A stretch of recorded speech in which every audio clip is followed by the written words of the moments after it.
Master minds commerce చదవాలనుకునే 10th inter విద్యార్థుల తొలి ఎంపిక.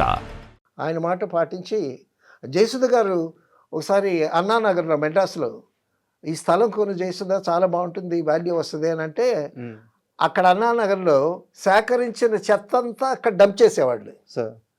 జయసుధ ఇదేంటంటే ఇది చెత్త, ఇదేం డెవలప్ అవుద్ది అని వదిలేసింది. తర్వాత చూస్తే అది కోట్ల మీద వెళ్ళింది. ఇప్పుడు 100 కోట్లు. ఆ విధంగా తర్వాత అండి నేను విన్నాను, ఒక వీధి ఇళ్ళన్నీ ఆయనవే. శోభన్ బాబు ఆయన ఇంటికి వెళ్ళాను ఒకసారి. ఆ ఇంటి మీద శాంతి నివాసం అని రాసి ఉంటుంది. ఎంత చక్కని పేరు పెట్టుకున్నాడండి శోభన్ బాబు గారు. తర్వాత ఆయన షూటింగ్లో ఉంటాడు. ఇంటికి వెళితే ఇంటిలో ఒక్క సినిమా కబురు ఉండదు. అంత శాంతి నివాసం అన్నందుకు అంత ప్రశాంతంగా ఉంటుంది వాతావరణం. ఆయన కూడా అంత ప్రశాంత జీవనం సాగిస్తాడు. అసలు ఇండస్ట్రీలో హీజ్ ఎ మోడల్ అండి. ఆయన చాలా ఆదర్శమైన వ్యక్తి. ఇంట్లో కూడా చాలా నిండుగా పంచి కట్టుకొని వైట్ అండ్ వైట్ వేసుకొని చాలా డిగ్నిఫైడ్ షూటింగ్ లో కూడానండి. అలా అవసరమైతే మాట్లాడతాడు, అది తక్కువ మందితో మాట్లాడతాడు, ఎక్కువ మాట్లాడు. సో అద్భుతమైనటువంటి పర్సనాలిటీ. సరే అందగాడని చెప్పాల్సినటువంటి పని లేదు, అది మనం కొత్తగా చెప్పేది ఏం కాదు. నేను సోగ్గాడు సినిమా గురించి ఏదో ఛానల్లో చెప్తే ఒకడేమో కామెంట్ పెట్టాడు, నువ్వు సోగ్గాడు అని పెట్టాడు. అంటే నేను నాకు పరిచయం ఉన్న వ్యక్తి, లేకపోతే ఆ ఛానల్లో ఫోటోగ్రఫీలో అందంగా ఉన్నానో ఏమో. సోగ్గాడంటే ఆయనే సార్. ఇది సరదాగా అడుగుతున్నాను, మీరు పేర్లేని చెప్పాల్సిన అవసరం లేదు. బట్ నాకు తెలిసింది అడుగుతున్నాను. ఇండస్ట్రీలో చాలా మంది హీరోయిన్స్ శోభన్ బాబు గారిని ప్రేమించారట, నిజమేనా? చాలా. అందులో జయసుధ గారు ఉన్నారుగా. ఆవిడ పబ్లిక్గా చెప్పింది కదా, శోభన్ బాబు క్రష్, మా క్రష్. అదే ప్రేమించడం అంటే క్రష్ అనే. అదే చాలా మందికి ఆయన అంటే ఇష్టం, అభిమానం. చాలా మందికి ఇష్టం. కానీ ఆయన ఇష్టపడింది వేరే వాళ్ళని, అంతే కదా. ఇప్పుడు మీరంటే నాకు ఇష్టం, నేనంటే మీకు ఇష్టం లేకపోవచ్చు కదా. సో ఆ విధంగా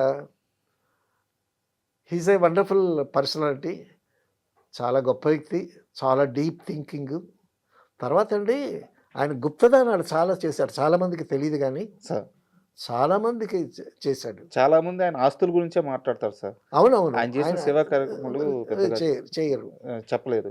ఇక్కడ ఒక విషయం ప్రేమ కుమార్ అనే అసిస్టెంట్ డైరెక్టర్ చెప్పానే, అతను కూడా శోభన్ బాబు గారి సినిమాలు పనిచేశాడు. శోభన్ బాబు గారు సినిమాలు పనిచేస్తూ ఒకసారి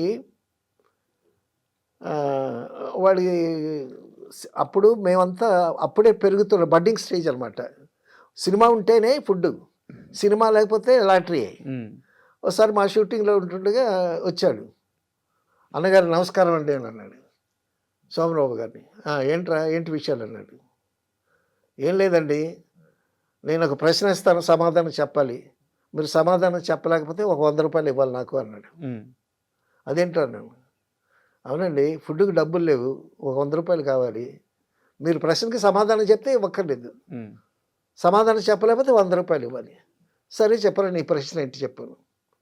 బుబాన్ బసవ్ అంటే ఏమిటి? బుబాన్ బసవ్ అంటే ఏమిటి? ఒకటోసారి, రెండోసారి, మూడోసారి మీరు చెప్పలేకపోయారు.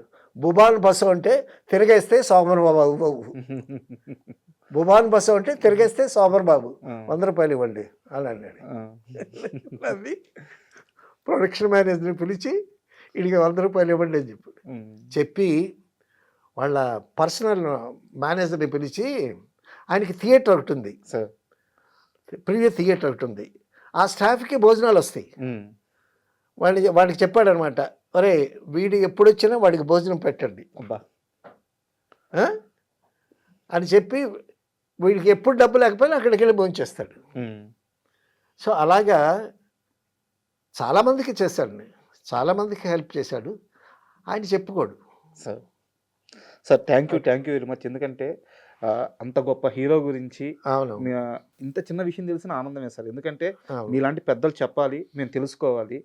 సో నిజంగా చాలా ఆనందంగా ఉంది. అది థ్యాంక్ యూ చెప్పటం కూడా నాకు ఆనందమే. Sir. Thank you. Thank you sir.